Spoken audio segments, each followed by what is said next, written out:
something that we've been planning for a long time to give voice to our members.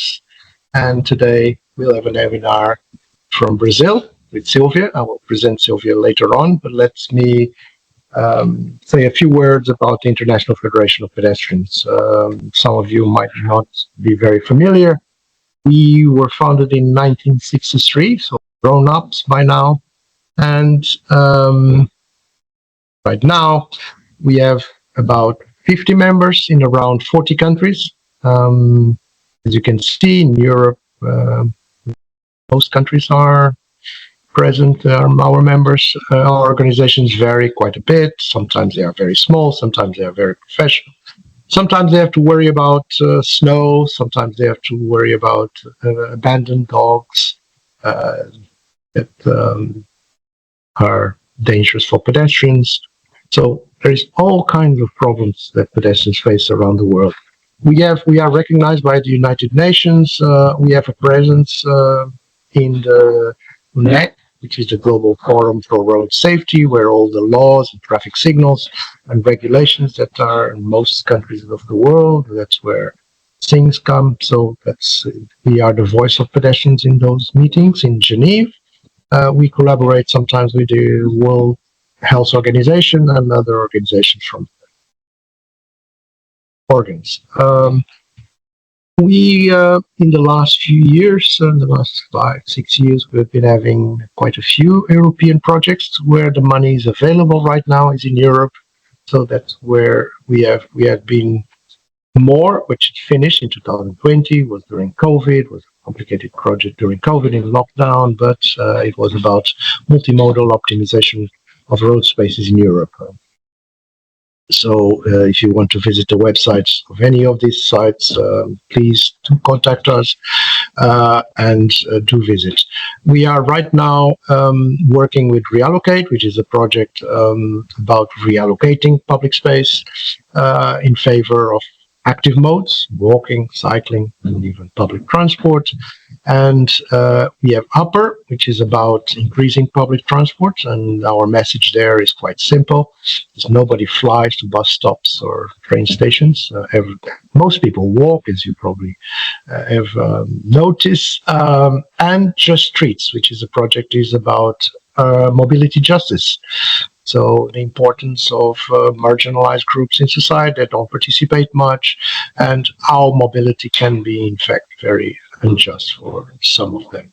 And right now we are having a general meeting in Poland with Conifer, which is a project about co-imagining needs-based mobility visions for the proximity city. These are projects that we are still involved, apart from more. And please do visit our website and our social network, especially LinkedIn, where we keep you informed of what's going on. There is a lot of deliveries. And this shows because in about 1 week, we will be in Tirana, and International Federation of Pedestrians will have quite a strong presence. We will have a workshop about walking advocacy worldwide. It is a workshop that we did in the past with Silvia and with Brazilian colleagues, and that's something that we've been doing for a long time, which is more or less accompanying what's going on in terms of walking advocacy worldwide. And this is will be Monday on the 6th. But we have more. We have learning labs, we have topical discussion, we have children about mass. And walking is the glue of an effective public transport system. And so if you are in Tirana, do contact us. Saturday, we will do a walk. We still are trying to figure out where and how, but do contact us if you go to Tirana, because we will be there and we will like to meet you. To get into the topic today about pedestrian crossings, just to tell you that there is an ongoing learning lab in Walking 21 Portugal that I did with Tom Cohen, a colleague from the University of Westminster, about pedestrian crossings and the speeds. As you will see by Silvia's presentation, speeds are crucial. What kind of walking speeds, who we are leaving behind, who are slower, and signalization, which is the topic of today. In Tirana, we will have a learning lab also on Monday about this topic in a way, continuing the work that we started in Lisbon. So please do contact or come to us Monday because we will be speaking about what Silvia today is going to speak. And I said before we start that Silvia will be present, at least in spirit, in this workshop. So we will be leaning on what her discoveries and our campaigns in Brazil that she will present today. So Silvia has been a friend and a colleague for a long time. She was in Portugal. I invited her to come here to speak and to teach us what she has been doing in Brazil about walking. She's the founder of Corrida Amiga, and she is member of the IFP for many years. She was part of the executive committee, which was very useful. We had meetings every month, in web meetings, of course, in various parts of the world with Australia, Belgium, Brazil, Portugal. And yes, and she, as an academic career, she had won many awards in Brazil, and she's going to speak to us about local advocacy, about traffic, about pedestrian crossings. So without much ado, I'll pass the word to Silvia, and let's listen to what she has to say. Thank you, Mario. So, hello, I'm Silvia Stuchi, Director of Corrida Amiga in Brazil and the researcher at CEUC Unicamp. First of all, I want to thank the IFP for the invitation. Thanks, Alan and Mario, especially. It's an honor to be here in this webinar talking about this important issue. Instituto Corrida Amiga is a non-profit organization that has been working for 11 years to promote health, accessible, and walkable cities in Brazil. And today I will share with you the results of our campaign, our research called Travessia, Cilada, which means crossing traffic in Portuguese. I just want to acknowledge the amazing team. This project would not be possible without their dedication, so thank you all. And our research shows a mobility system that puts car first, while forgetting the most basic right of all citizens, the right to move safely throughout the streets. And the traffic light times ignores reaction time, walking speeds, and the needs of different people. And this is not a technical problem. It's not a lack of legislation. It's a political choice that puts people at risk, especially children, older people, people with disabilities. And to change this reality, I think it's related to, it's about social justice, respect for life, and make sure that our existing legislation on safe and inclusive mobility are being respected. And in Brazil, our legislation is very clear in relation to put priority to life, safety, and walking. And we have the law for the inclusion of persons with disabilities, the National Urban Mobility Policy, and the Brazilian Traffic Code. All them ensure pedestrian priority and safe and accessible crossing. The pedestrian statute in the municipal level also reinforce this, asking public authorities to review and update crossing parameters. The problem is that in practice, many cities, inclusive Sao Paulo, still program traffic lights to favor cars, ignoring the rights established in the law. Comparing national and local crossing guidelines, the national manual assumes 1 walking speed, 1.2 meters per second, and they usually give us only 4-5 seconds of green. It also uses the flashing red as part of the crossing time, even if it's not safe. And the local law, the pedestrian statute, considering different walking speeds for children, older adults, people with disabilities. And also puts waiting time should not be more than 90 seconds. And the crossing must be enough time for everyone to finish the crossing safely. And the statute was the result of strong pedestrian activism with Policyneto at that time. Talking about the flashing red phase, which is very common in Brazil, after just 4 seconds of green, pedestrians are left facing an uncertain flashing red with no countdown timers and push buttons that often don't work in Brazil. And the key point is that the São Paulo Traffic Engineer Company, the CET, conducted a study in 2022 showing that most pedestrians feel unsafe and confused with the flashing red phase, with more than 60% interrupting the crossing or running to finish the crossing. So the City Hall has the evidence, the diagnosis, but it still follows a policy at national level that prioritizes car flow and leaves pedestrians at risk. Key concerns. The city of São Paulo, CET, still follow the national guideline, which gives priority to car flow. The city extended the flashing red time, but this phase is not safe to start crossing, and most people don't understand this phase. Without timers or push buttons, crossing becoming even more confusing. And although the pedestrian statute demands enough time for everyone, this is not respected.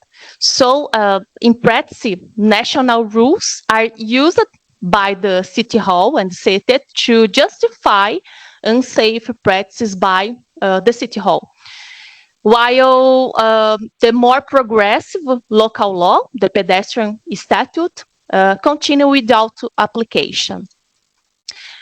As a result, last year, São Paulo had more than 1 pedestrian fatalities per day, 372. Most of them, more than 80%, were people crossing the street. Almost half of these fatalities happened while people were at the marked crosswalk with the pedestrian green light, and the 70% of all cases were at intersections with traffic lights. About our research context, in May 2024, we ran the second edition of Travessia Cilada. We mapped almost 200 crossings in 20 cities during Brazil National Yellow May, International Yellow May. 1 year later, in May 2025, São Paulo City Hall gave an official statement in one of Brazil's major newspapers saying that all critical traffic lights mapped by us, by Corrida Amiga, have been fixed. So we decided to check if that was really true. And after this City Hall statement, we focused on the critical traffic lights that we identified in 2024. We used the citizen science as method, a participatory way to diagnose problems in the city. During 4 days, groups of volunteers went to the streets and analyzed 25 crossings, measuring the green light, flashing red, waiting time, and the street size. About the Cilada word. The word Cilada means trap. And in Brazil, Cilada is the name of a very popular samba song from the 90s. Almost everyone knows it. I know that people here in the webinar will sing with me. Não era amor, era cilada. It wasn't love, was cilada, track. And so by using music and humor, we make the campaign, the research closer to citizens. It breaks technical language and creates a common way of talking about the problem. This picture shows one of our field activities with children and teenagers from public schools. They helped us collect data on the crossings, and a little spoiler from the results, 2 traffic lights that the children mapped were fixed by the City Hall. So their action made a difference. About our method to analyze the crossing, we used the different walking speeds set up by the pedestrian statute that defines 0.6 meters per second for children and people with disabilities, 0.8 for older adults, and 1.0 for adults in general. But the traffic authority in Sao Paulo, CET, uses only 1.2 meters per second. And with these numbers, we estimated how much time different groups need to cross safely. And then we compared this with the real time given by traffic lights in Sao Paulo. For each crossing, we calculated how much time a person really needs to cross. It's kind of simple, like we take the size of the street and divide it by the walking speed. This way, we can compare the time people need with the time actually given by the traffic lights. And here we present the index that we created, the Temporal Inequality Index, IDT, Índice de Desigualdade Temporal in Portuguese. It shows if the time given by traffic lights is really enough for people to cross safely. On the top of the formula, we add the green light time and the flashing red light time, the total time to cross. Below, we put the time people actually need to cross, depending on their walking speed. And if the index is lower than 1, there is not enough time. If it's exactly 1, the time is just barely enough, but not ideal if we think in a vision zero approach. And if it's higher than 1, it means that the time is adequate. It's okay. What we found is that in many cases, people, especially the vulnerable ones, do not have the necessary time to finish crossing safely. The list of the mapped crossings. So after applying our methodology in 25 crossings, as a response to the City Hall, we published the results in the media, the same previous newspaper that started everything. And the city government said that the traffic lights were already fixed, but our new measurements showed that 90% of the traffic lights were still unsafe. I think this media response was a way to pressure the local government, but also in a pedagogical way to show the citizens that their participation in data collection has real impact, and creates evidence, gains visibility, demands accountability, and so on. And our new measurements showed that the average green time increased only 1 second, but in almost half of the cases, the green light was still just 4 or 5 seconds. The flashing red time increased, but we know from studies of the City Hall that 64% of pedestrians stop or run during this phase because it does not feel safe. So even after the called repairs, most crossings remain unsafe. About the reaction time, let's look at the reaction time, the time people need before they actually start to cross. For adults, it's almost 2 seconds. For older adults, it's about 2.5 seconds. This means that in a green light with 4 seconds, another person reacts and they have only 1.5 seconds of a green light left. And the flashing red, the official guideline says you should not start crossing in this phase. So if we really follow the rules, another person would never be able to cross safely. It's almost like this. About the waiting time, general waiting time was reduced, but it's still many crossings have more than 90 seconds of waiting, which is above the legal limit according to the pedestrian statute. In one crossing, we measured more than 3 minutes of waiting. And we know for many studies in China, India, Brazil, and Europe, that long waiting times encourage risk behaviors. It's a big contradiction if we think in a Vision Zero approach too.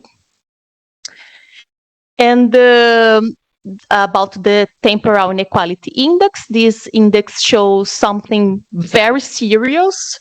In some critical crossing, pedestrians need to walk 3 times faster than the safe speeds for an older adult. The results show that 90% of crossing do not give enough time for children and for people with disabilities. For older adults is 80%.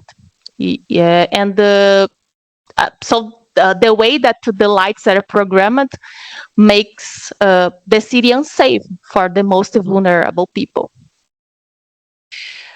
Our campaign also had important advocacy results. We made a formal submission of 25 official demands to the city government with support from City Councilor Renata Falzoni. I think many people here knows Renata Falzoni. There was also a video report by Councilman Nabil Bonduque reinforced the urgency of the issues of this issue. And I think it's very important to have support from members of the city council because their voices help us keep pressure on the government and continue pushing for real change. The findings receive extensive media attention. We received 6 direct positive answers from CET, from the City Hall. Formal presentation at the CMTT is the Municipal Council of Traffic and Transport with several people from CET in City Hall there, as well as members of civil society. Some citizens even wrote to us saying they feel the crossing times in their areas are getting better. Of course, the cause and effect it's not always clear, but we cannot ignore these signs of change. The City Hall made new official statements to the press, Estadão, aware about our results and promising to include these crossings in their maintenance schedule. And now we are here sharing this experience with the IFP community. And so after all this work, what are we trying to do now? What about the next steps? Our proposal includes several actions. First, the urgent revision of the Brazilian National Manual of Traffic Signage, national and local studies on pedestrian crossing times, signal time calculated based on the number of pedestrians as required by the pedestrian law, review of the flashing red light, which creates confusion and risk, and the adoption of visual countdown timers, so people know exactly how much time they have to cross. We also propose different traffic light programming for peak and off-peak hours, adapt signals to the Brazilian inclusion laws to respect the needs of people with disabilities, widen sidewalks at crossing to give more space for pedestrian, and make sure that push buttons really work with proper and regular maintenance. Here are some references of our study.